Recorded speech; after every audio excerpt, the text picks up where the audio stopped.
Oke, Assalamualaikum warahmatullahi wabarakatuh. Waalaikumsalam warahmatullahi wabarakatuh. Wabarakatuh.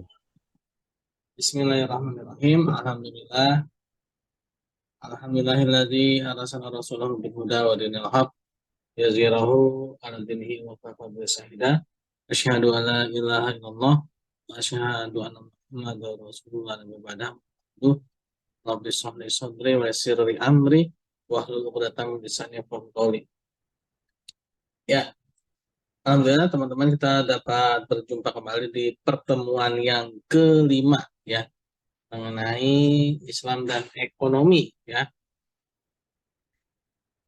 Nah, seperti yang pernah saya sampaikan pada pertemuan sebelumnya ya bahwa agama Islam adalah agama yang sempurna, agama yang mengatur seluruh kehidupan manusia, ya, yang mengatur seluruh aktivitas manusia mulai dari manusia itu bangun tidur sampai dengan tertidur kembali ya, dan juga mengatur semua peraturan-peraturan ya, dan juga mengatur semua aktivitas ya. Jadi bukan hanya aktivitas-aktivitas yang terkait dengan ibadah tapi juga terkait dengan muamalah ya. Eh, apa? Baik itu yang vertikal ya dengan Allah Subhanahu wa taala maupun yang horizontal yaitu sesama manusia. Nah, agama Islam ini sebagaimana kita ketahui ya pada pertemuan sebelumnya dalam Quran surat Al-Maidah ayat 3 ya. Al-yaum akmaltu dinakum wa raditu lakum Islam Madinah ya. Pada hari ini ya, telah aku sempurnakan bagimu agamamu dan telah aku ridhoi ya, insya Allah meridhoi Islam sebagai agamamu. Nah, eh, pada ayat itu menyatakan bahwa telah sempurnanya agama Islam, ya Islam telah rampung ya yang dibawa oleh dari Nabi Adam alaihissalam sampai dengan Nabi Muhammad SAW ya, dan pada hari itu ya telah ditutuplah ya risalah-risalah ya, dan telah sempurnalah agama Islam ya. Nah, kesempurnaan ini juga mengatur mengenai masalah ekonomi ya, atau masalah muamalah ya, bermuamalah. Sebenarnya muamalah ini lebih luas daripada ekonomi ya. Muamalah ini juga terkait dengan bidang politik, budaya, itu muamalah juga ya. Nah, hukum ya itu juga muamalah. Tapi kalau ekonomi itu lebih kepada ke transaksi ya, bagaimana kita motif bertransaksi, niat bertransaksi ya. Nah, jadi ekonomi itu memang lebih kepada ke transaksinya sebenarnya ya.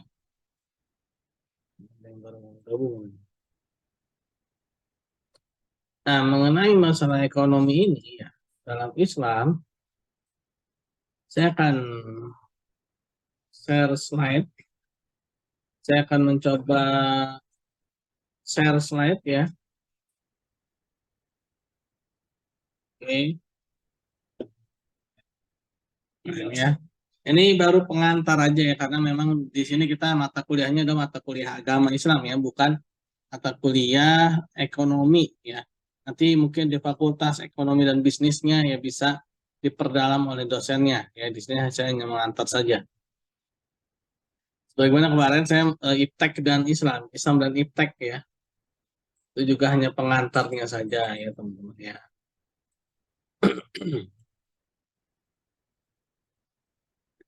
Sebelum kita masuk ke dalam apa itu ilmu ekonomi Islam, saya ingin membahas terlebih dahulu bagaimana ilmu ya dalam perspektif Islam ya. Ilmu atau sains ya dalam Islam lebih dimaknai sebagai segala pengetahuan yang terbukti kebenarannya secara ilmiah yang mampu mendekatkan manusia kepada Allah Subhanahu wa taala atau kepada Tuhan ya. Adanya revelation standar ya, standar kebenaran yang absolut gitu ya. Jadi dalam Islam sains itu adalah segala sesuatu yang bisa mendekatkan diri kita kepada Allah Subhanahu wa taala. Nah, atau dalam arti lainnya segala sesuatu yang membuat manusia itu takut kepada Allah Subhanahu wa taala. Nah, ini sangat bersesuaian dengan arti dari kata ulama. Arti dari kata ulama itu adalah orang yang takut kepada Allah Subhanahu. Arti ini ya menjadi ilmu ya. Ulama itu ya di sebenarnya kata ilmu itu berasal dari kata ulama.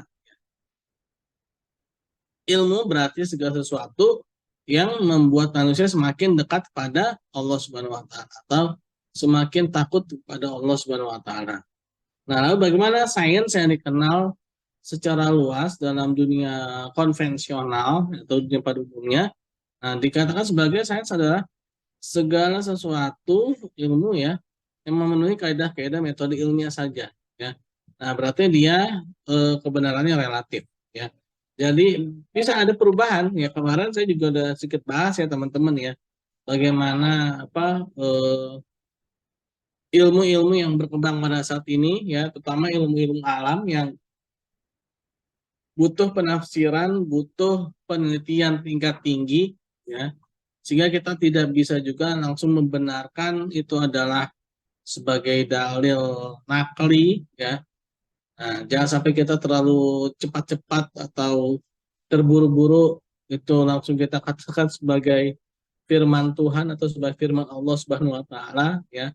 Nah, hati-hati ya, apa yang ada dalam Al-Qur'an dan hadis sahih itulah yang bisa menjadi bukti ya sebagai dalil yang terkuat ya.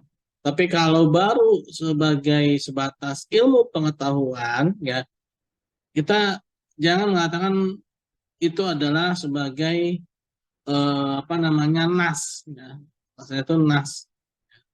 Nah, ini terjadi ya pada agama lain ya yang menjadikan pendapat-pendapatnya itu sebagai nas gitu ya. Akhirnya apa? Yang terjadi adalah mereka merasa trauma ya. Mereka merasa trauma terhadap agama mereka. Trauma. Kenapa? Orang-orang agamawan itu terlalu istilahnya otoriter dan terlalu arogan gitu ya. Sehingga segala sesuatu yang bertentangan padahal itu belum tentu itu dari Allah ya, dari Tuhan ya. Langsung mereka katakan itu adalah wahyu. Padahal itu belum tentu itu adalah wahyu. Sehingga terjadilah trauma-trauma ya. Nah, ini yang harus kita hindari ya. Jadi kita harus bisa memisahkan ya yang mana menjadi dalil nas Al-Qur'an dan hadis yang sahih dan mana yang memang hanya sekedar pendapat ya. Yang mana bisa jadi itu berubah. Kalau pendapat itu bisa jadi berubah. Ya, ilmu pengetahuan itu bisa jadi berubah ya. Karena ilmu pengetahuan itu hanya penafsiran-penafsiran saja berdasarkan apa yang diteliti ya, dan dalam menelitinya pun kita harus benar-benar objektif ya, harus benar-benar objektif. Nah, dalam ekonomi Islam ya kita tidak mengenal yang namanya riba, kita tidak mengenal yang namanya riba ya, riba ya. Rib itu artinya penambahan ya. Nah, tapi maksud riba di sini adalah bukan hanya sekedar penambahan, tapi ini adalah adanya penambahan manfaat ya atas utang piutang yang mana tidak adanya nilai pengganti yang seimbang. Nah, riba ini ya, atau bunga atau usury atau interest ya, ini adalah sebagai alat tolak ukur dalam transaksi ekonomi konvensional atau ekonomi kapitalis. Nah, yang telah dijalankan ratusan tahun ya, bahkan bisa jadi ribuan tahun, karena kalau kita lihat sejarah riba itu ya, sejarah bunga riba itu sudah ada, bahkan ada pendapat-pendapat seperti Plato, Aristoteles ya, yang mereka juga menolak riba. Nah, tapi riba ini terus digunakan ya sebagai instrumen keuangan ya. Nah, karena dia dipakai sebagai instrumen keuangan, ketika Islam melarang riba dan mempraktekkan ekonomi tanpa riba, Sehingga ada beberapa sekolah atau mungkin ya seperti pemikir-pemikir atau seperti eh, cendekiawan ya yang menganggap itu suatu hal yang mustahil.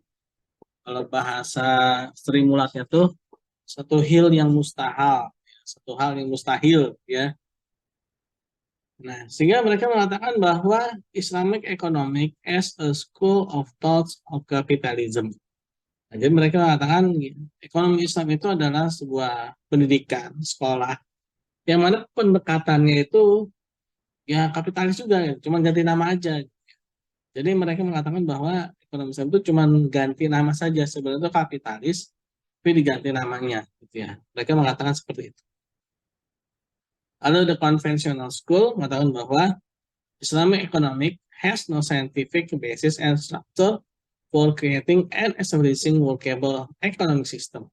Nah, mereka mengatakan bahwa ekonomi Islam ini tidak memiliki dasar basis dan struktur untuk menciptakan dan kestabilan sistem kerja ekonomi. Artinya apa? Ketika nggak ada riba, mereka nggak udah itu kacau tuh apa? Ibaratnya mereka menganggap riba itu sebagai mesin gitu ya. Nggak ada mesinnya ya berarti nggak jalan mereka gitu ya. Ada riba berarti ekonomi nggak jalan. Lalu the Secretarian Diversity School mengatakan bahwa Islamic economic lacks a scientific basis, merely a reflection of certain religious belief, the existence of different sector in Islam.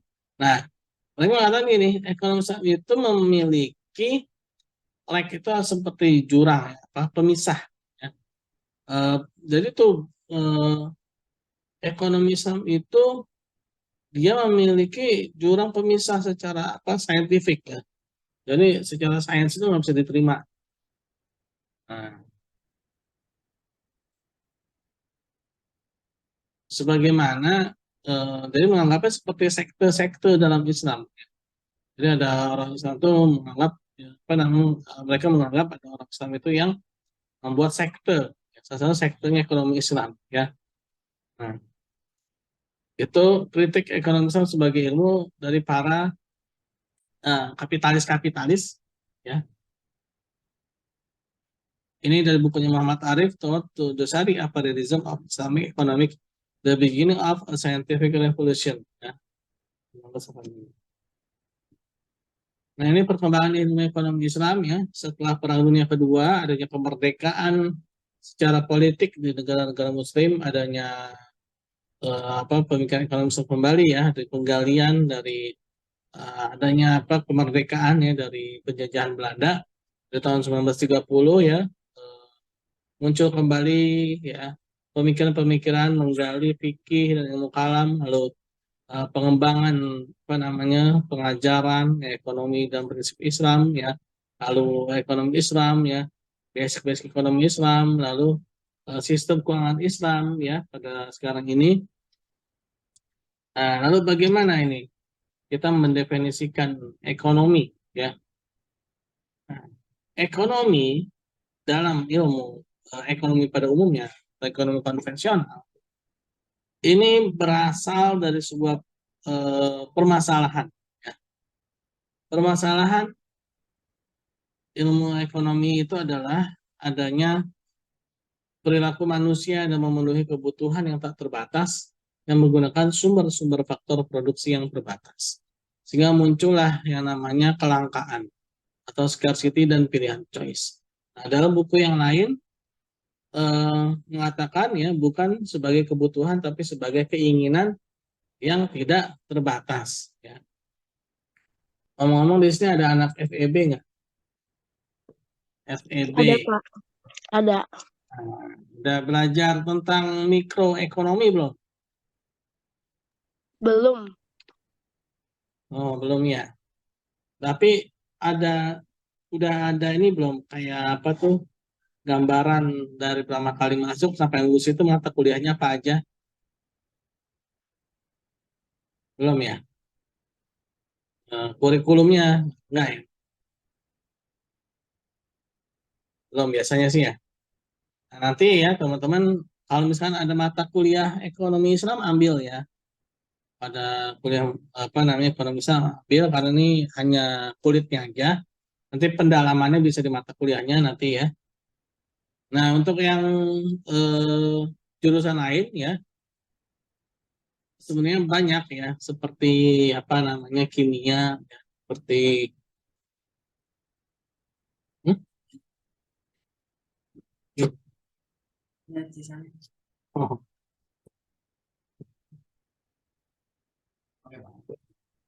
iya. Nah, seperti kimia itu kan kimia itu terkait dengan obat-obatan. Nah, obat-obatan itu ada juga dalam Islam ya. Tibun Nabawi, ya, pengobatan secara Nabawi itu yang kimia. Yang teknik pun juga banyak sih sebenarnya tentang Islam itu luas ya teman-teman ya. Jangan jangan menganggap kolot ya. Kolot maksudnya Islam itu cuma ada di masjid ya. Islam itu cuma mengurus soal wudhu, soal sholat ya. Emang benar ya. Islam itu mengurus itu, tapi tidak sesempit itu ya. Bahkan para ulama-ulama kita itu banyak yang menjadi cendekiawan-cendekiawan Muslim ya, menjadi seorang ahli-ahli ya seperti apa Jabir ibnu Hayyan. Ya, Jabir ibnu Hayyan itu ahli kimia ya. Lalu Anas ibnu Firnas, tahu Anas ibnu Firnas nih fakultas teknik nih ya, teknik apa penerbangan, penerbangan apa tuh ya, teknik penerbangan ada nggak apa sih di UP itu kan ada itu tuh kayak semacam pesawat itu ya, benar nggak sih?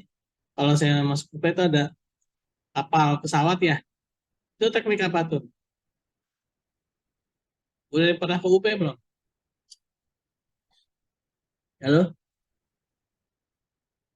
halo, halo.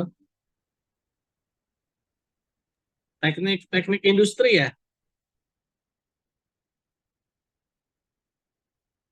Pada kemana ini? Sepertinya sih ya Pak. Yang pesawat itu loh, ya, teknik industri. Nah, itu kalau kita bicara tentang pesawat terbang, ya, itu pasti deh selalu dikatakan yang menemukan pesawat itu adalah Wright bersaudara, ya. Nah, dan pernah dengar Wright bersaudara di dalam dunia barat itu ya, yang dibilang menemukan pesawat terbang itu adalah Wright bersaudara. Tapi kalau dalam Islam, ya ratusan tahun sebelum Wright bersaudara itu membuat pesawat terbang, sudah ada salah seorang pemikir cendekiawan Muslim yang bernama Anas ibnu Firnas yang telah mempelajari ilmu aerodinamika, ya. Dan bahkan setelah itu sudah banyak orang-orang Islam yang sudah bisa membuat alat bisa terbang. Ya.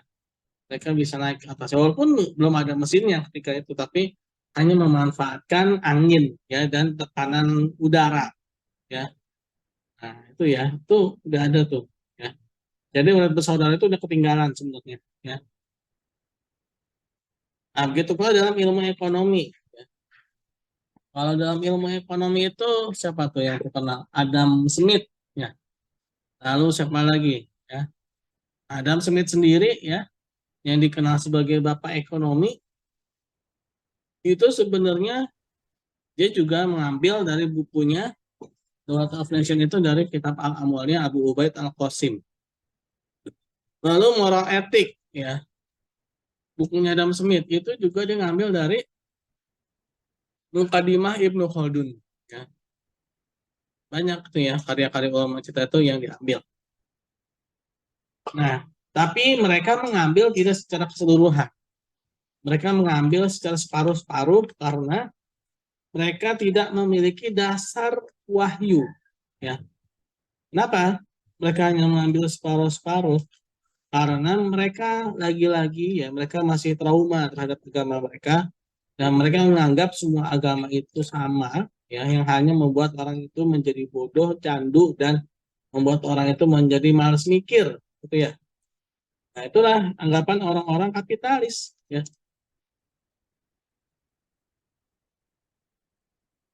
Sehingga banyak sekali pemikiran-pemikiran mereka itu sebenarnya separuh-separuh. Nah, salah satunya ini ya tentang permasalahan ekonomi.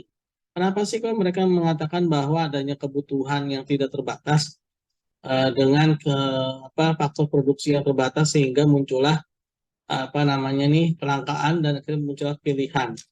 Ya karena mereka mengatakan adanya kebutuhan yang tidak terbatas. Sebenarnya ini juga nggak tepat ya. Setiap manusia itu memiliki kebutuhan yang terbatas. Contoh sekarang nih, saya pakai baju paling banter nih maksimal 2 lapis aja. Gak mungkin saya pakai baju ini sampai 100 lapis. Lagi musim panas kayak gini kan nggak nyaman gitu ya. Artinya apa yang saya butuhkan itu secara tidak langsung pada saat ini adalah saya hanya membutuhkan baju ini paling 2 lapis ya, celana 2 lapis, 1 kopiah ya. Mungkin juga saya pakai kopiah sampai 100 kopiah bertingkat-tingkat ya. Nah, mungkin kan. Nah, berarti kebutuhan kita itu sebenarnya terbatas. Itu satu ya. Kalau misalnya kita mengatakan sebagai kebutuhan yang tak terbatas itu sesuatu yang lucu gitu ya. Sesuatu yang di luar di luar nalar ya. Di luar nalar ya. Nah, di luar nalar ya kan kebutuhan itu sebenarnya terbatas. Oke, misalnya diganti dengan keinginan yang tidak terbatas. Nah, keinginan yang tidak terbatas memang ini lebih tepat ya. Keinginan yang tidak terbatas. Tapi ingat ya, keinginan itu adalah sesuatu yang memang tidak terbatas dan dia tidak bisa dijadikan sebagai tolok ukur. Keinginan manusia itu tidak bisa dijadikan tolok ukur karena itu sesuatu yang unmeasured, yang tidak bisa terukur. Dan Islam itu adalah agama yang real. Ya. Islam itu adalah agama yang nyata. Ya. Tidak menjadikan yang tidak terukur itu menjadi patokan. Ya. Nah, sesuatu yang tidak jelas, ya, itu tidak bisa dijadikan sebagai tolak ukur. Ya. Sehingga keinginan itu tidak bisa dijadikan sebagai permasalahan ekonomi gitu ya. Karena memang keinginan itu yang tidak bisa terbatas, tidak bisa dibatasi ya. Hadis-hadisnya jelas. Hadisnya itu apabila seorang manusia itu memiliki 1 buah lembah emas, maka dia pasti ingin memiliki 2 lembah emas. Kalau dia punya 2, dia ingin punya 3 sampai 4 dan seterusnya sampai tanah menutup mulutnya. Ya, artinya sampai dia mati barulah dia terbatas lah. Berhentilah keinginannya itu ya. Jadi yang hanya bisa menghentikan keinginan itu adalah umur, mati, ya, meninggal, barulah keinginan itu akan terhenti. Nah itu nggak bisa dijadikan sebagai tolak ukur permasalahan ekonomi. Ya, jadi dalam Islam itu tidak bisa menjadikan keinginan sebagai tolak ukur. Nah lalu ketika kita ini hidupnya ya, bukan pada keinginan, maka jadikanlah hidup kita itu hanya berdasarkan pada kebutuhan dan itu real ya. Nah sehingga faktor produksi itu menjadi melimpah. Faktor produksi itu akan menjadi melimpah. Nah, sehingga tidak ada lagi masalah ekonomi, kelangkaan itu nggak ada, dan choice itu eh, juga bukan choice dalam memilih sumber produksi, tapi choice itu adalah dalam memilih ibadah ya. Nah itu ya, jadi permasalahan ekonomi konvensional ini ya tidak bisa dijadikan sebagai standar ya.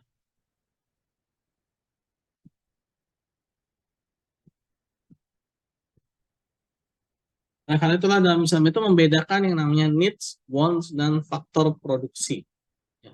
Kalau kita hidup berdasarkan pada needs, kesederhanaan, maka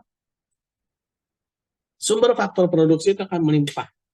Tapi kalau kita hidup berdasarkan pada wants, keinginan, maka sumber faktor produksi itu akan berkurang ya, akan kekurangan sumber faktor produksi ya. Jadi jelas ya, di sini butuhnya norma-norma syariah, dibutuhkannya peraturan agama ya, peraturan-peraturan yang membuat kita itu hidup dalam kesederhanaan ya, sehingga alam ini akan melimpah ya. Sehingga ekonomi dalam Islam itu adalah ilmu yang mempelajari segala perilaku manusia dalam memenuhi kebutuhan hidupnya dengan tujuan memperoleh falah, yaitu menangan dunia dan akhirat, kesejahteraan dunia dan akhirat. Jadi ekonomi itu bukan hanya di dunia saja tujuannya, Ya, ekonomi Islam itu tujuan itu dunia dan akhirat. Ya, memenuhi kehidupan kita ini, ya tujuan ini bukan cuma untuk kehidupan di dunia. Dan itu benar ternyata terbukti ya. Sebagaimana sahabat Rasulullah SAW, yaitu Utsman bin Affan radhiyallahu anhu, sampai sekarang beliau itu ada rekeningnya ya di pemerintahan Arab Saudi ya. Itu ada rekening ya di banknya itu ya di sana ya di Arab Saudi itu atas nama sahabat Rasulullah yaitu Utsman bin Affan radhiyallahu anhu. Kenapa? Karena yaitu para sahabat hasil didikan Rasulullah itu segala tindakan ekonominya itu untuk kesejahteraan dunia dan akhirat. Sehingga Allah Subhanahu wa taala mengekalkan ya, mengekalkan hartanya ya. Kok bisa? Ya bisa ya. Nah, itu sejarahnya panjang tuh ya. Itu ada yang tahu nggak kenapa Utsman bin Affan radhiyallahu anhu itu sampai punya rekeningnya tuh abadi ya. Ini bukan dana abadi umat, bukan ya. Ini di Arab Saudi ini ya. Nah, pemerintahan Arab Saudi itu punya rekeningnya Utsman bin Affan ya. Eh, sahabat Rasulullah ya, bukan Utsman yang lain ya. Sahabat Rasulullah Utsman bin Affan radhiyallahu anhu ya. Kenapa? Ada yang tahu? Ada yang tahu nggak? Ada yang tahu?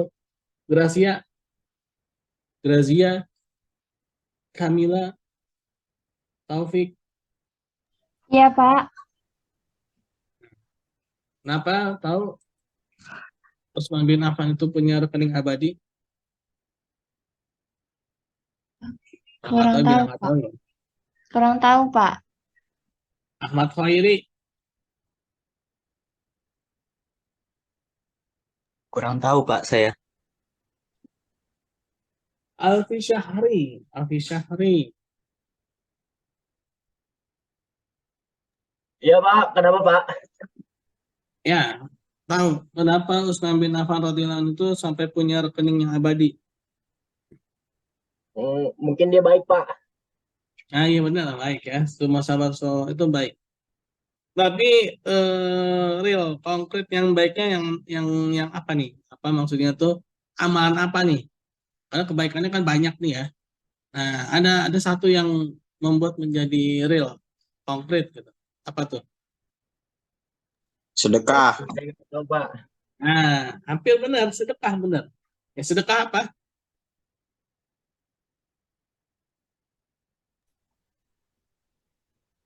Ada yang tahu sedekah apa? Sedekah jariah Pak. Ya, amal jariah, betul amal jariah. Tapi amal jariahnya berupa apa? Sedekah air Pak. Nah, betul. Siapa nih? Siapa namanya? Yang bilang Raymond sedekah Pak air? Raymond. Raymond. Nah, tahu detailnya Raymond? Enggak Pak. Cuma pernah dengar aja. Nah, benar-benar ya. Jadi benar tuh Raymond ya, sedekah air. Nah, jadi kisahnya itu ketika kaum muslimin di Madinah, Madinah itu berbeda dengan Mekah yang tidak memiliki sumber mata air Zam-Zam ya. Tapi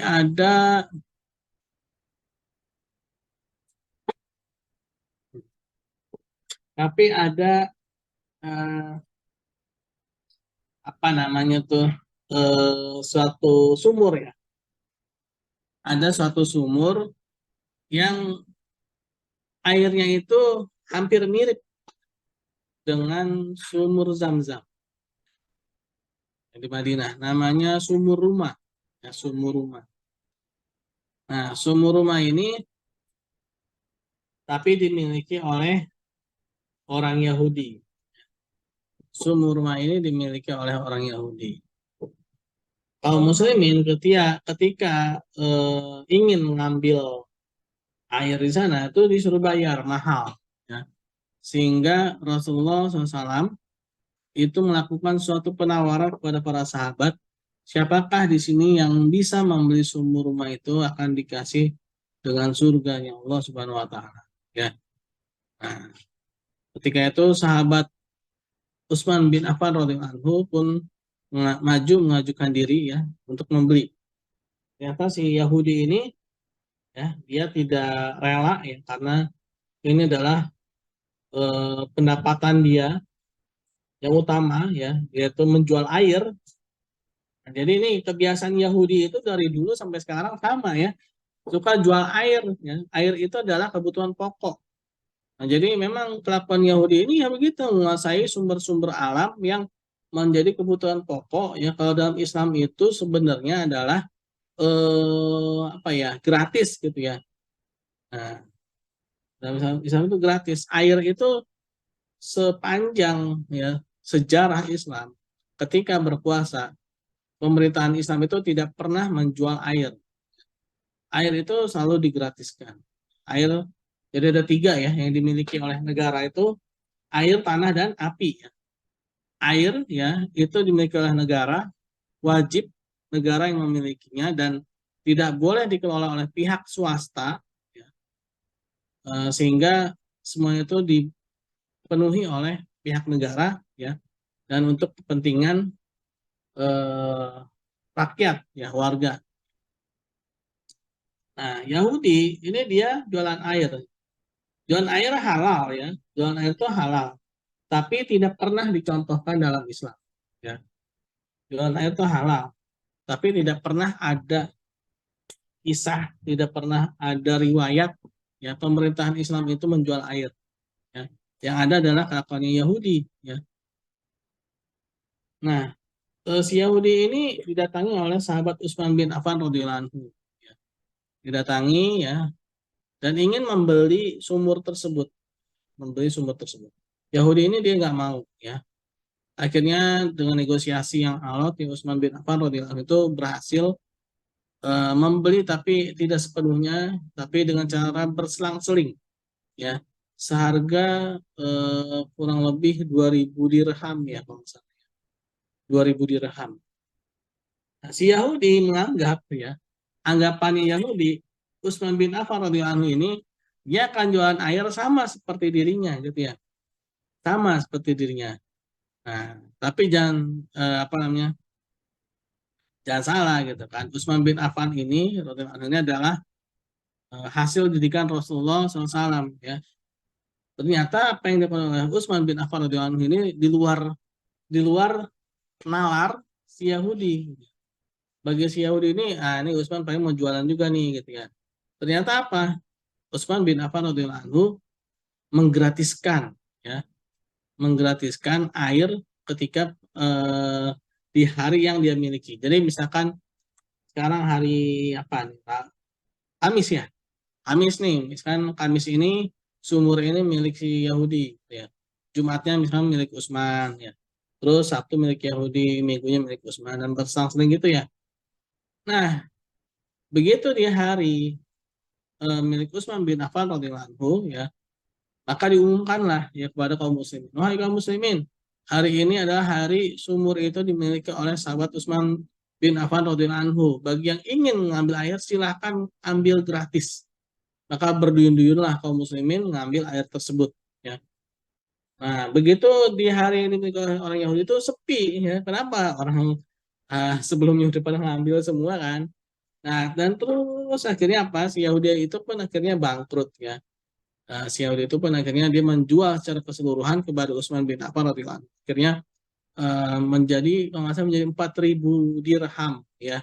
Sekitar segitu kalau nggak salah ya. 4.000 dirham.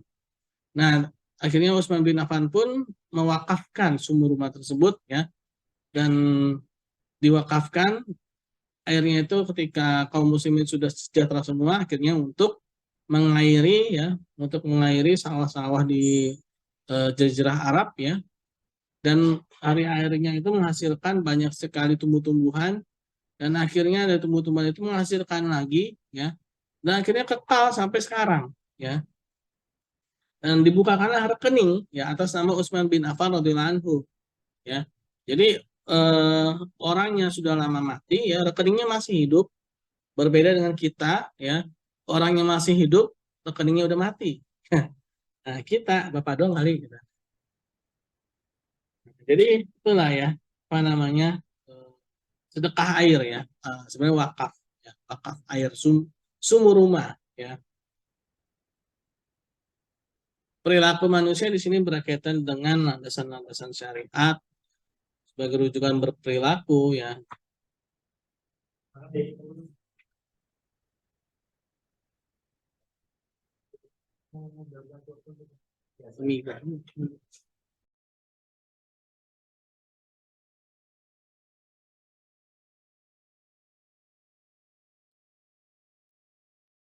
Nah, jadi seperti itu ya, teman-teman ya.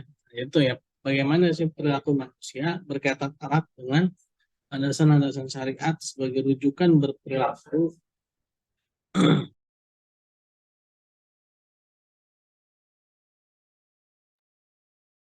Nah, tadi ya, perilaku manusia ini landasan-landasan syariat ya, kan disuruh apa? Disuruh untuk berbagi ya, disuruh untuk berzakat, disuruh untuk sedekah, infak ya, dan adanya kecenderungan dari fitrah manusia. Nah, sehingga berinteraksi ya, syariat tersebut, perintah dan larangan tersebut dengan kecenderungan manusia yang ingin berbuat baik, akhirnya menjadi apa nih, dengan porsinya masing-masing. Nah, terbentuklah sebuah mekanisme ekonomi. Nah, porsinya masing-masing ya.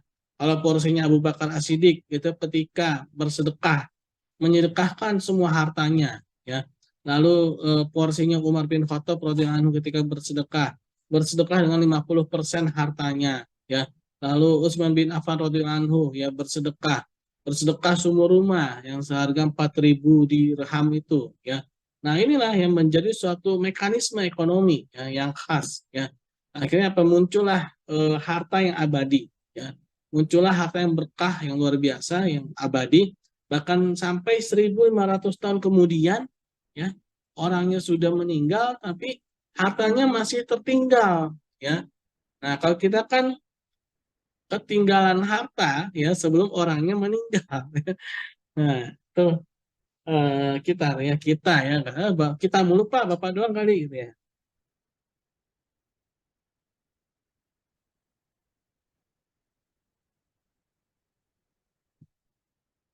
Nah, ini ada beberapa definisi.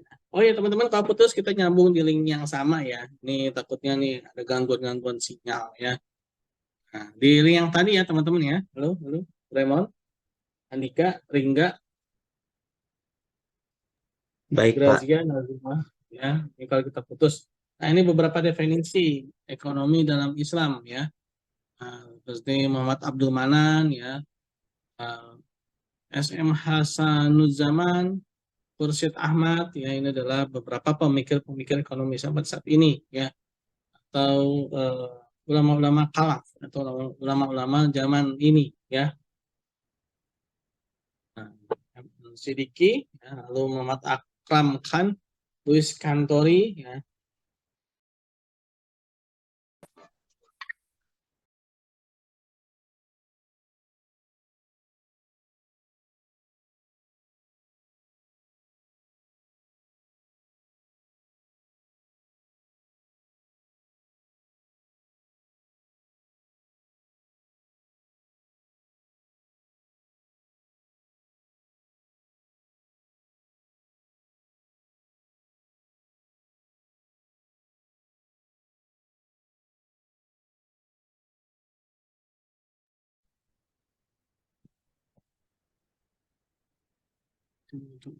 Sini.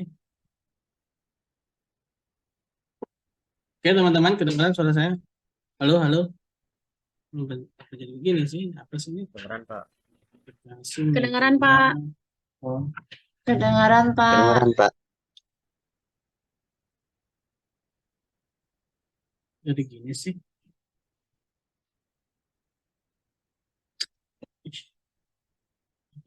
Halo, halo. Tes, tes. Iya, Pak. Oh, iya. Pencet Kedengaran, ya. Pak. Dengeran? Sayangnya ini yang Kedengaran. Iya, Pak, ya. ada suaranya. Iya, ini tadi ya. Pengen yang kepencet ya.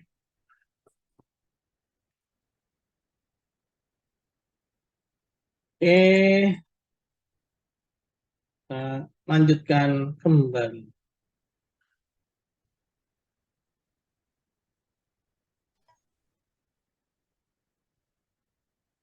Nah, ini beberapa definisi ya ekonomi dalam Islam ya. Nah, ekonomi yang menjadi gabung nih ya. Nah, ekonomi ini adalah bagaimana masalah menjamin berputarnya harta di antara manusia. Ya.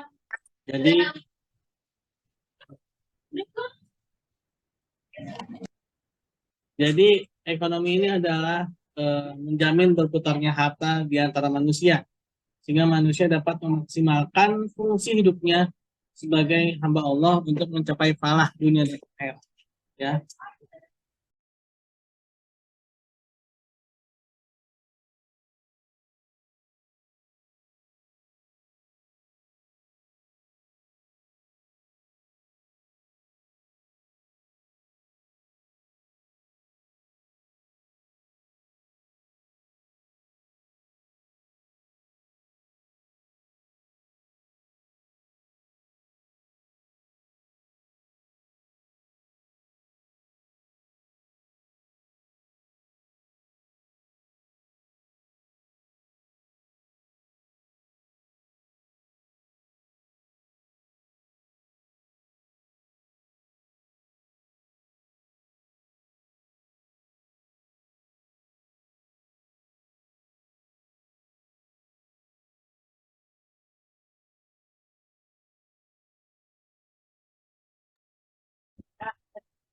Ya, oke teman-teman, ini ada gangguan-gangguan teknis ini ya dari beberapa pihak-pihak yang oke, lanjutkan. Nah, ini jadi ekonomi itu adalah masa menjaminnya berputarnya harta di antara manusia ya. Jadi eh, bagaimana distribusi ya. Jadi masalahnya itu adalah bagaimana mendistribusikan harta atau sumber faktor produksi itu secara benar ya, secara adil ya. Nah, oleh karena itulah ekonomi ini adalah aktivitas kolektif ya. Jadi ekonomi ini adalah aktivitas yang mengatur semua manusia kolektif, bukan hanya individualis ya. Jadi ekonomi ini adalah aktivitas yang bersama-sama yang mana mencapai falah ya, yaitu kesejahteraan dunia dan akhirat. Nah, nanti kita akan lihat bagaimana secara prinsip ya, bagaimana nanti behaviornya ya dalam ekonomi ya.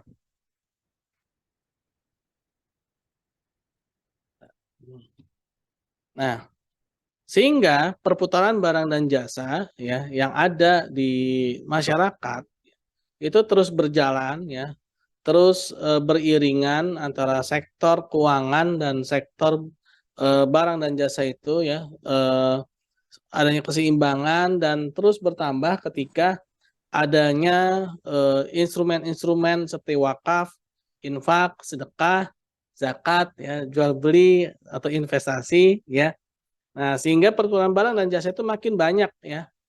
Nah, ketika banyaknya perputaran barang dan jasa ini akan membuat apa? Semakin murah ya. Semakin murah dan kualitasnya semakin bagus ya. Nah, itulah pentingnya adanya aktivitas sosial ya. Aktivitas yang menyebabkan bertambahnya jumlah barang dan jasa ya. Namanya jumlah barang dan jasa.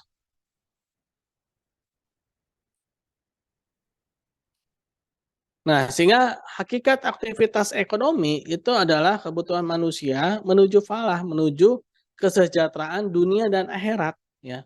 Bukan hanya untuk kesejahteraan di dunia saja, tapi juga kesejahteraan dunia dan akhirat ya. Nah, sehingga bagaimana kita menyikapi harta ini ya, menyikapi harta dalam memenuhi kebutuhan dunia dan akhirat tersebut ya. Nah, sehingga kita harus memperhatikan bagaimana aktivitas mencarinya, aktivitas mengelolanya dan aktivitas mengembangkannya ya, aktivitas menambah harta ya. Nah, bagaimana kita mengembangkan harta, menambah harta, bagaimana kita mendistribusikan harta dan bagaimana aktivitas tukar menukar harta ya. Nah, sehingga muncullah beberapa akad-akad yang memang bisa mewadahi ya secara adil, secara benar ya, secara investasi, secara jual beli, sosial, lalu secara regulasi ya. Nah, kalau investasi ada namanya mudharabah musyarakah, jual beli ada namanya murabahah, ada namanya ijarah, ada namanya istisna, ada namanya salam. Nah, sosial ada infak, sedekah, ya wakaf, ya. Ada hadiah, ada hibah, ya. Regulasi ada zakat, ada warisan, ada kharaj, ada jizyah, ya. Nah, ini adalah pemenuhan kebutuhan kita menuju falah, yaitu kemenangan dunia dan akhirat, ya. Jadi apa namanya? Instrumen-instrumen ini hanyalah wadah atau wasilah, ya. Walaupun terkadang kita suka repot juga menyebutnya, ya, yang nggak biasa apa namanya nih mudharabah, ada yang namanya saya nggak bisa nyebutnya muradabah, ya kan. Dulu tuh saya jadi ingat ya, ketika Bank Muamalat baru berdiri itu banyak yang keseleo lidahnya jadi Bank Mualaf, ya. Itu karena jarang ya menyebut istilah-istilah itu menjadi keseleo lidahnya, ya. Nah, ya ada mudharabah, musyarakah, murabahah, ijarah, istisna, salam, ya, infak, wakaf, sedekah, hadiah, hibah, zakat. Nah, ini adalah instrumen-instrumen keuangan yang diperbolehkan secara Islam, ya. Nah,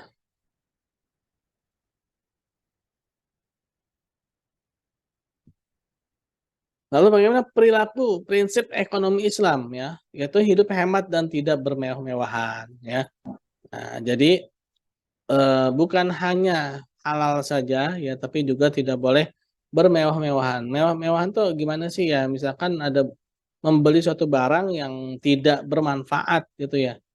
Nah, jadi konsepnya itu mewah itu bukan hanya sekedar mahal ya. Mahal boleh, tapi kalau ada fungsinya ya nggak apa-apa ya.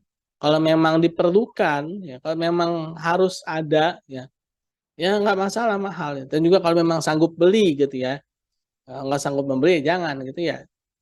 Nah, berarti di sini ya memang bermanfaat, ada fungsinya gitu ya dari barang tersebut ya. Kalau kurang ada fungsinya ya janganlah ya, lebih baik buat yang lain aja gitu ya. Nah, itu hidup hemat dan tidak bermewah-mewahan ya. Mungkin ada yang begini, Pak, kalau jadi mewah itu nggak identik dengan harga ya sebenarnya ya. Identik itu dari manfaat ya. Teman-teman misalkan punya laptop, taruhlah sampai 20 juta harganya. Tapi memang butuh laptop itu dan memang diperlukan laptop itu buat aktivitas mendukung kegiatan teman-teman misalkan. Nah, itu nggak masuk kategori mewah itu. Itu memang bermanfaat dan memang istilahnya itu harus segitu gitu. Misalkan speknya ya, memorinya ya. Kalau misalkan beli yang di bawah itu maka nggak jalan aktivitasnya, itu malah apa jadi tidak bermanfaat gitu kan. Nah, malah itu jadi anggap mewah gitu kan. Nah, misalkan ada orang misalkan beli HP ya, HP harganya taruhlah cuma 500.000, tapi nggak diapa-apain gitu kan. Nah, justru itu malah dianggap bermewah-mewahan gitu, karena tidak ada manfaatnya, ya. Lalu menjalankan usaha-usaha yang halal, ya, menjalankan usaha-usaha yang halal. Walaupun yang haram itu terkadang menggiurkan dan lebih besar, ya, tapi itu bukanlah suatu pilihan, ya. Nah, saya ada tuh ya data tahun udah lama sih, tahun 2004 lah ya. Ya sekitar tahun 2004. Tapi itu udah luar biasa, udah fantastis tuh datanya ya. Dari usaha apa narkoba itu ya. Itu luar biasa itu omsetnya ya. Terus belum lagi dari mohon maaf dari prostitusi pun juga demikian. Itu semua luar biasa ya omsetnya itu dibandingkan dengan yang halal-halal gitu ya. Tapi kita tidak boleh ya menjalankan usaha-usaha yang haram tersebut, harus yang halal-halal ya. Karena kenapa? Efeknya ya dampaknya itu dia akan lebih besar lagi ya. Nah, lalu implementasi zakat ya, ini adalah sesuatu yang satu kesatuan ya dalam ajaran Islam ya, zakat ya bagi yang memang sudah ada haul dan nisab ya. Nah, zakat ini berbeda dengan produk CSR ya, yang katanya dikembangkan oleh ekonomi kapitalis ya, corporate social responsibility ya. Nah, ini berbeda ya dengan CSR. Kenapa? Karena dalam Islam ya, terutama dalam sistem keuangan Islam, zakat itu harus ada laporan tersendiri. Dia tidak boleh masuk dalam laporan keuangan yang lain ya. Zakat itu memang ada laporan zakat ya. Dan bahkan Bapak akuntansi ya, Lukas Pasioli itu dia ada ininya ceritanya itu ya. Jadi si Bapak akuntansi ini Lukas Pasioli ini ya pada tahun 1776 sebenarnya dia itu adalah ada yang mengatakan dia itu adalah petugas pencatat zakat dulu di zamannya Abbasiyah itu ya 1776 ya. Abbasiyah ya di Baghdad ya. Nah, jadi itu salah satu yang bertugas mencatat zakat ya. Kok bisa? Ya bisa ya. Karena ketika itu Islam itu memang sedang menyebar ya. Sehingga butuh beberapa tenaga-tenaga yang memang untuk mendukung gitu ya. Nah, penghapusan atau pelarangan riba dan goror ya, penghapusan dan pelarangan riba ya, dan transaksi yang goror, transaksi yang tidak jelas ya, yang jual belinya itu barangnya tidak jelas. Nah, ini adalah prinsip-prinsip ekonomi Islam. Beda dengan prinsip ekonomi kapitalis atau ekonomi pada umumnya ya. Nah, kalau ekonomi pada umumnya ada yang ingat nggak? Wow, de virus. Wow, de virus. Halo, halo. Ayo on cam. Iya, on Pak. cam. Dari fakultas mana? Teknik Informatika. Oh, teknik informatika. Yang FEB siapa ya? Tadi.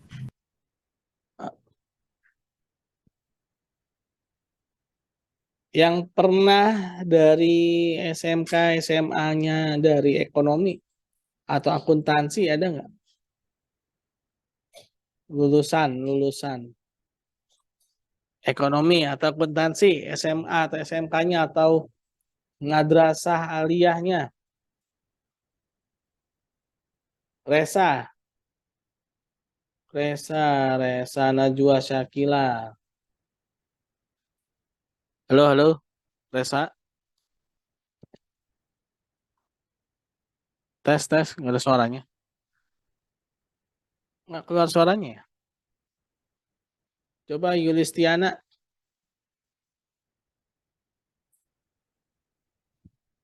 Yulistiana.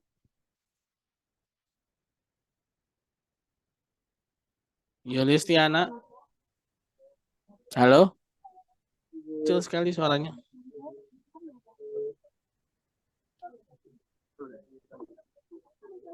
Rafli.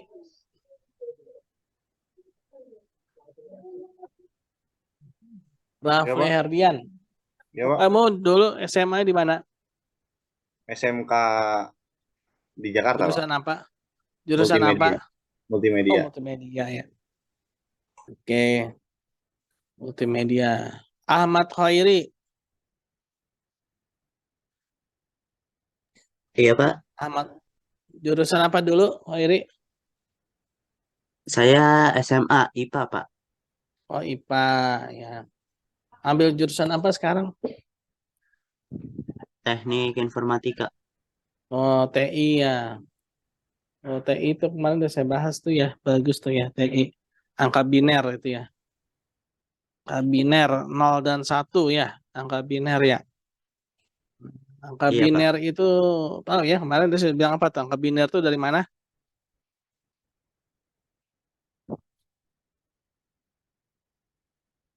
Halo?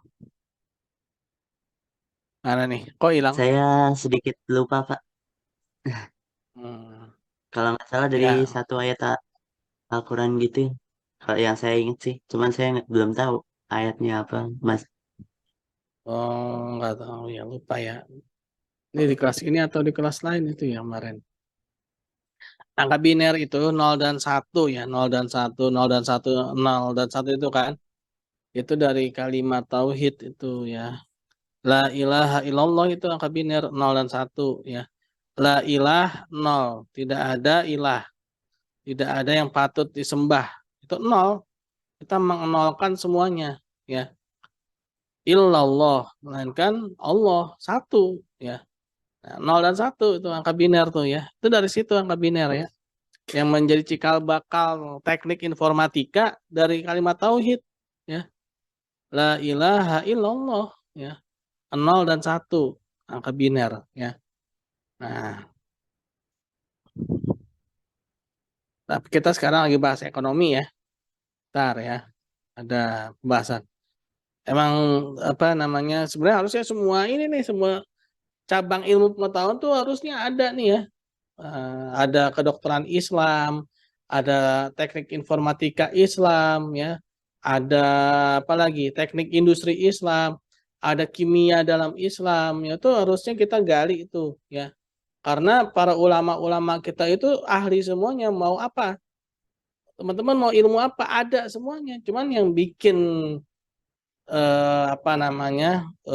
Langkanya itu adalah kitanya sendiri ya, yang terlalu silau dengan peradaban barat ya. Padahal nggak apa-apa ya, ini intermezzo aja ya. Ada salah seorang apa namanya bapak ilmu pengetahuan ya, kalau salah sosiologi itu ya dulu ya. Dia dinobatkan sebagai bapak ilmu pengetahuan, tapi mohon maaf ternyata moralnya ya, ternyata akhlaknya itu nggak terpuji ya. Bahkan ada yang mengatakan dia tuh gay atau kelainan apa, mohon maaf, kelainan seksual gitu ya. Dan dinobatkan sebagai bapak ilmu pengetahuan ya. Padahal dalam Islam ya itu ada ya bapak ilmu pengetahuannya, dan secara akhlaknya sempurna, secara moralnya bagus ya. Bapak sosiologi dalam Islam itu adalah Ibnu Khaldun ya. Luar biasa pemikiran Ibnu Khaldun itu ya. Itu moralnya bagus, akhlaknya terpuji ya. Nah, tapi itu bagi barat enggak dipandang ya. Nah, padahal kalau dalam Islam ya, nah, lihat juga itunya kan, bagaimana akhlak moralnya ya. Nah itu ya. Nah kenapa sih kok dalam ekonomi kapitalis itu bisa muncul ya pemikiran-pemikiran yang istilahnya tuh sesat ya dan menyesatkan itu ya. Ya tidak lain dan tidak bukan dari ini ya. Mereka punya paham, punya pemikiran, namanya rasionalitas. Apa-apa selalu disandingkan dengan rasio, ya rasionalitas, rasio. Rasio itu ada yang bilang perbandingan, tapi ada yang bilang juga itu adalah dari tolok ukur yang membandingkan ya rasio, rasionalitas atau pada pikiran ya. Nah, pada prinsip rasionalitas itu membandingkan antara pleasure dengan pain ya. Nah, jadi ada prinsipnya itu maximizing pleasure, minimizing pain. Ya, maximizing pleasure mereka memaksimalkan namanya kepuasan, ya kesenangan, ya, dan mereka mengecilkan yang namanya pain itu, ya penderitaan. Nah, jadi mereka itu tujuan berekonomi itu ya ingin bersenang-senang, ya, dan meminimalkan penderitaan, gitu kan. Nah, apa sih yang dimaksud dengan pleasure mereka ini? Nah, si Jeremy Bentham ini mengatakan bahwa kesenangan yang paling besar adalah yang paling banyak. Jadi makin banyak jumlah kesenangannya dibilang itu paling besar. Ya. Padahal dari pemikir ekonomi kapitalis sendiri itu ada yang menyangkalnya. Ya. Namanya hukum Gosen. Ya. Gosen. Nah, menurut Gosen semakin nambah jumlah barang dan jasa justru malah kepuasannya malah semakin turun, atau hukumnya namanya the law of diminishing return ya. Jadi teori kepuasan yang semakin menurun. Semakin kita banyak mengkonsumsi barang, justru kepuasannya malah semakin turun. Semakin sedikit justru malah semakin puas gitu ya. Contoh ketika kita buka puasa ya. Ketika ditenggak tegukan yang pertama ya, itu luar biasa leganya ya kan. Di tegukan yang kedua masih enak ya. Tegukan yang ketiga lumayan ya. Yang keempat mulai agak kembung ya. Minum air 4 kali teguk kembung ya. Minum air 5 kali teguk mulai pusing ya. 6 kali teguk udah mulai keliengan ya. 7 kali teguk muntah ya. Artinya apa? Semakin banyak kita mengkonsumsi malah semakin turun ya, bukannya semakin baik gitu ya. Nah, jadi si Jeremy Bentham ini nggak ngelihat yang kayak gitunya nih ya. Nah, dia juga mengatakan bahwa tindakan yang baik adalah segala tindakan yang mengarahkan manusia menambah jumlah kesenangan. Oh, jadi kalau kebaikan itu makin hartanya makin banyak ya. Dia bilang gitu ya, mobilnya makin banyak, tuh gimana caranya tuh nambah harta, nambah mobil, nambah rumah ya. Itu adalah tindakan yang baik, kata si Jeremy Bentham ya. Nah, padahal itu adalah sesuatu yang nggak benar ya, sesuatu yang nggak benar. Nah, jadi konsep mereka juga konsep-konsep keduniaan atau konsep-konsep materialistis atau konsep-konsep kebendaan. Mereka tidak melihat konsep-konsep yang abstrak, konsep yang apa namanya imajiner, konsep yang istilahnya itu tidak terlihat seperti pahala, dosa, ya, konsep yang futuristik ya, seperti Utsman bin Affan radhiyallahu anhu itu, yang hartanya itu dikekalkan oleh Allah Subhanahu wa taala sampai sekarang gitu kan. Nah, jadi mereka konsepnya hanya pada saat itu gitu ya. Kesenangan-kesenangan yang sifatnya sementara.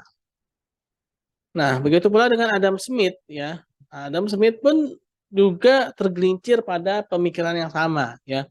Walaupun sebenarnya Adam Smith itu punya buku namanya Moral Ethic yang mengambil dari pemikiran Ibnu Khaldun, tapi lagi-lagi karena memiliki background pemikiran yang berbeda ya antara Ibnu Khaldun dengan Adam Smith ini nggak mampu untuk menembus pemikirannya Ibnu Khaldun, sehingga yang terjadi adalah Adam Smith ini hanya ya lagi-lagi hanya pada yang kebendaannya saja, hanya pada yang materialitasnya aja, atau hanya yang pada sifatnya kapitalisnya aja, hartanya saja. Nah, sehingga Adam Smith berpendapat bahwa capitalism is based upon individual self-interest and the pursuit of monetary gain. Ya, jadi si Adam Smith itu bilang kapitalis itu adalah berdasarkan pada individual self-interest, kepentingan pribadi. Ya, nah, jadi memang udah mengakui ini ya. Jadi kapitalisme itu memang hanya kepentingan pribadi, ya kepentingan. Dan untuk meningkatkan uang aja, ya. Nah, si Adam Smith juga mengatakan humans are largely ruled by sentiment. Orang-orang itu sebagian besar itu diatur oleh sentimen itu apa sih? Kayak perasaan pribadi aja ya, feeling and passion. Nah, ini ada kata-kata teologi, ya sebenarnya bukan teologi ya, tapi itu agamanya dia ya. It's not a source of godly truth ya. Nah, si Adam Smith itu ya tadi itu ya, karena mereka itu orang-orang yang trauma terhadap agama mereka sendiri ya. Orang-orang yang trauma terhadap agama mereka sendiri, sehingga mereka mengatakan bahwa agama itu bukan sumber kebenaran ya. Nah, sehingga mereka ingin melepaskan diri dari nilai-nilai agama ya, karena mereka sendiri telah trauma gitu ya, mereka sendiri telah trauma terhadap agama mereka, dan kita sebagai umat Islam jangan ikut-ikutan ya. Nah, jangan ikut-ikutan, kita memiliki sejarah yang berbeda. Sejarah kita ketika agama kita berkembang, ilmu pengetahuan juga berkembang, dan bahkan luar biasa perkembangannya ya. Bisa menjawab sebuah tantangan. Bahkan ada satu teknologi ya sampai sekarang itu peninggalan dari Andalusia itu sampai sekarang itu belum ada yang bisa menyaingi, ya belum terpecahkan ya teknologinya itu. Nah, kalau satu air apa namanya teknologi air mancur yang 7 rupa itu ya, lupa saya gitu. Dan juga tentang robot ya, robot dengan tenaga air itu ada tuh ulama salafus soleh itu ya, berhasil membuat robot dengan tenaga air. Sampai sekarang nggak ada ya yang bisa membuat robot dengan tenaga air ya. Nah itu ya, mereka merasa trauma sehingga mereka mengatakan agama itu bukan sebagai sumber dari kebenaran. Oke, itu untuk agamamu saja ya. Lakum dinukum waliyadin ya. Nah, Adam Smith juga mengatakan bahwa the capitalist economy is not the result of total conscious planning. Nah, si Adam Smith juga mengatakan bahwa ekonomi kapitalis ini ya belum jadi hasil, jadi belum selesai ya dari sisi pemikiran. Artinya masih terus tabrak kanan tabrak kiri ya. masih terus apa namanya? Jadi ya seperti air yang mengalir katanya, ya kalau bahasanya. Nah, air mengalir itu kan juga sebenarnya bahaya ya teman-teman ya. Kenapa kalau ngalir ke comberan gimana ya kan? Kotor dong berarti. Kalau ngalirnya ke selokan ya kan? Bagus-bagus kalau ngalirnya ke sungai terus ke laut ya. Nah, itu kan juga harus diarahkan kan. Kalau biar ngalirnya ke sungai ke laut kan harus ada arahnya. Terus kalau ngalirnya tuh ke selokan yang kotor kan bahaya juga ya. Nah, similarly kata si Adam Smith sama juga. Jadi pendidikan moral dan bersosialisasi orang-orang itu ya itu juga bukan merupakan hasil dari suatu pemikiran ya perencanaan. Itu hanya sebagai feedback ya dari masyarakat dari aksi mereka terhadap individu dengan individu. Jadi mereka mengatakan ya ketika ada orang berbuat baik itu memang ya ini aja apa kalau bahasa kita tuh apa mut-mutan gitu ya. Nah, padahal kalau dalam Islam ya Umar bin Khattab radhiyallahu anhu dalam buku yang ditulis oleh Dr. Jaribah ya itu bukunya judulnya Fikih Ekonomi Umar bin Khattab ya mengatakan bahwa seorang muslim ketika berbuat baik itu penyebabnya adalah dua. Yang pertama adalah memang itu adalah perintah ya. Perintah dari agama dan yang satu lagi memang itu adalah fitrah manusia ya. Jadi bukan hanya berdasarkan pada fitrah tapi juga merupakan sebagai perintah ya. Sehingga itu akan selalu menaruh dan memaksakan manusia untuk terus berbuat baik gitu ya. Berbeda dengan seorang yang non-Islam ya, orang kafir ya. Ketika berbuat baik dia hanya berdasarkan pada fitrahnya saja gitu ya. Hanya berdasarkan pada moodnya ya. Kalau bahasa itu moodnya ya. Nah, jadi kalau misalkan dia lagi nggak mood ya udah ya bisa berbuat jahat gitu kan. Nah, tapi kalau kita sebagai seorang muslim itu nah bukan hanya pada mood tapi juga merupakan perintah sehingga ketika moodnya lagi nggak enak tetap harus jalanin perintah gitu ya. Nah, jadi menjadikan selalu pada posisinya ada di kebaikan. Lalu F.Y. Edgeworth ya, ini juga mengatakan bahwa nilai egois merupakan nilai value ya. Jadi menurut capitalism behavior egois itu adalah value ya. Kalau kita kan value kita kan ini ya sedekah berbagi ya kan. Nah ini kalau mereka ini egois ya itu value mereka ya. Nilai yang konsisten dalam diri setiap manusia yang mempengaruhi setiap keputusan-keputusan hidup termasuk keputusan ekonomi. Nah, jadi si F.Y. Edgeworth ini masukkan egoisme merupakan nilai yang konsisten ya dalam setiap manusia yang mempengaruhi setiap keputusan hidup termasuk keputusan ekonomi. Inilah behavior ya yang menjadikan adanya teori ekonomi secara umumnya ya yang kita pelajari dari SD, SMP sampai SMA ya. Inilah yang menjadi dasarnya ya. Oke, ada yang mau bertanya?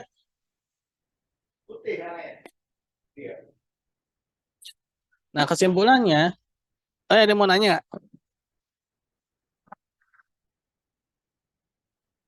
Oke, kesimpulannya ya dalam capitalism behavior itu adalah self interest, egoism, utilitarianism ya kepuasan, individualism, materialism, ya rasionalism dan kapitalisme. Ya, ini adalah yang menjadi behavior yang menjadi garis atau benang merahnya ya dalam kapitalis. Nah, pentingnya iman dalam perekonomian ya. Manusia pada umumnya itu dikelilingi oleh passion, feeling ya, self interest, sentimen ya. Yang mana itu akan membuat kita memiliki preferensi itu seperti niat ya, pasti bayangan kecenderungan ya. Kecenderungan ya, preferensi ya mungkin kayak saya nih pengen banget tuh punya rumah mewah ya kan. Punya mobil mewah tuh preferensi tuh ya. Tapi bagaimana mendapatkan rumah mewah, mobil mewah itu ya. Lalu bagaimana nanti dampaknya ketika punya rumah mewah, dampaknya ketika punya mobil mewah ya. Itu kalau misalkan dilepas gitu saja pasti akan liar ya kan, pasti akan semaunya gitu ya, pasti akan seenake dewe gitu ya. Nah, ketika itu dibiarkan ya, maka akan muncul interaksi atau mekanisme ekonomi. Dibikin atau sistem. Ya udah caranya saya bikin pinjam meminjam dengan sistem riba gitu kan. Yang minjem 1 juta sini ayo ntar balikin 1.200.000 gitu kan. Nah, terus yang minjem apa namanya sekian nanti bayar lebihin kan. Nah, itu terus berlanjut akhirnya muncullah bangunan-bangunan ekonominya seperti bank konvensional, bank kapitalis, pinjaman online, bank keliling, bank emok-emok ya kan. Itu bangunan-bangunan ekonomi itu ya yang berawal dari human nature ya, kebiasaan alamiah orang yang tidak diatur ya, muncul preferensi ya, muncul niatan-niatan, kecenderungan-kecenderungan, dibuatlah dia apa namanya interaksi mekanisme ekonomi itu dengan sistem ribawi ya. Nah, muncullah bangunan ekonomi itu pinjaman online, bank kapitalis, lalu bank emok-emok ya, bank apa lagi ya. Ya itulah ya pentingnya iman di sini ya. Nah, ketika ada iman ya, maka iman ini akan mencoba mengoreksi preferensi niatan kita. Misalkan pengen punya rumah mewah, oke, bagus ya. Pengen punya mobil mewah, oke, nggak apa-apa. Tapi pikirkan juga nanti di akhirat, di hisapnya ya. Nanti bagaimana dihisap di akhirat ya. Ketika punya yang seperti itu. Misalkan saya pengen punya rumah mewah tapi buat pengajian, oke, berarti secara iman lolos gitu ya. Nah, tapi bagaimana secara syariah dalam bisa mendapatkan rumah mewah itu? Jangan pakai riba ya. Usahalah usaha yang halal ya. Sehingga muncullah apa namanya seperti rumah zakat, yang muncullah lembaga-lembaga zakat ya, muncullah rumah-rumah pengajian ya, rumah-rumah tahfiz Quran. Nah, itu kan bangunan-bangunan ekonominya ya. Yang dimana dari preferensi ya, yang memang sudah ada keimanan di dalamnya ya. Nah, jadi inilah pentingnya iman ya dalam perekonomian ya. Jadi fungsinya adanya iman itu dia pertama mengoreksi preferensi ya. Mengoreksi preferensi ya, sehingga mekanismenya pun akhirnya juga menjadi mekanisme yang sesuai dengan syariah. Dan muncul bangunan-bangunan ekonomi yang memang sesuai dengan yang memfasilitasi dari interaksi tersebut. Nah, ruang lingkup ekonomi itu pertama ya perilaku manusia ya, bagaimana iman, zuhud dan ukhuwah ya. Lalu bagaimana aplikasinya itu dengan adanya zakat, no riba dan no maisir ya. Dan berinteraksi secara ekonomi ya. Berinteraksi secara ekonomi ya dari perilaku dan mengaplikasikan ekonomi ini. Nah, kalau ini nih nanti ini ya bagi anak-anak ekonomi aja nih iman dan puasa nih, ini tentang indifference curve dan budget constraint. Nah, ini nanti bisa dilanjut di mata kuliahnya ya. Ada yang mau ditanyakan? Ada yang mau nanya? Ada yang mau nanya?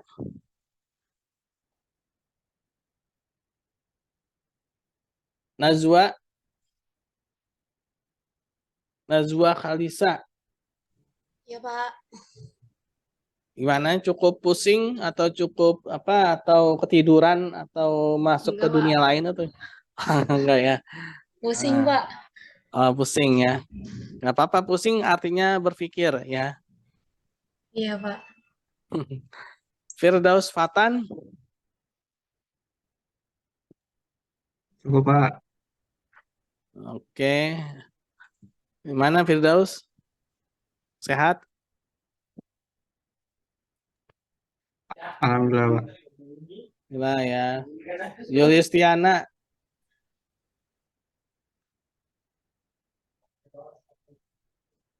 Yulistiana. Oh, itu nggak ada suara Yulistiana ya. Muhammad Bapak, Ihsan. Pas saya mau tanya, Iya. Pak. Boleh, Kalau boleh. misalkan Silakan. kayak ada, misalkan kita pesan sesuatu, terus ada biaya admin gitu, itu termasuk riba atau enggak sih, Pak? Oh, admin ya. Kalau adminnya itu dia memang ada servis atau ada tambahan misalnya ininya ya, tambahan misalnya gini, ada pelayanan yang lebih gitu ya dari yang dikeluarkan, itu enggak ya. Riba itu jadi gini, ada tambahan tapi nggak ada nilai yang menggantikannya gitu loh ya. Dan riba itu juga nggak selalu identik dengan uang, sebenarnya nggak selalu sama dengan uang. Riba itu bisa jadi gini, kita minjemin duit ke orang nih, orang itu suruh mijitin kita ya. Dan pijitan itu adalah riba ya, bukan cuma uang. Riba itu sebenarnya ya, karena definisinya itu riba itu adalah penambahan manfaat. Manfaat itu banyak ya. Nah, jadi seperti itu ya. Gimana? Iya, Pak. Oke, Pak. Makasih, Pak. Ya, sama-sama. Ada lagi mau bertanya? Oke, kalau tidak ada, kita tutup saja ya dengan baca hamdalah. Alhamdulillahirabbil alamin dan doa subhanakallahumma bihamdi, subhanakallahumma bihamdika, asyhadu an la ilaha illa anta, astaghfiruka wa atubu ilaik. Assalamualaikum warahmatullahi wabarakatuh. Waalaikumsalam warahmatullahi Waalaikumsalam warahmatullahi wabarakatuh. Channel nanti saya kirim ya di Terima link kasih, YouTube Pak. ya, di Google Form ya. Iya, Pak. Terima kasih, Iya, Pak. Pak. Yuk. Terima kasih.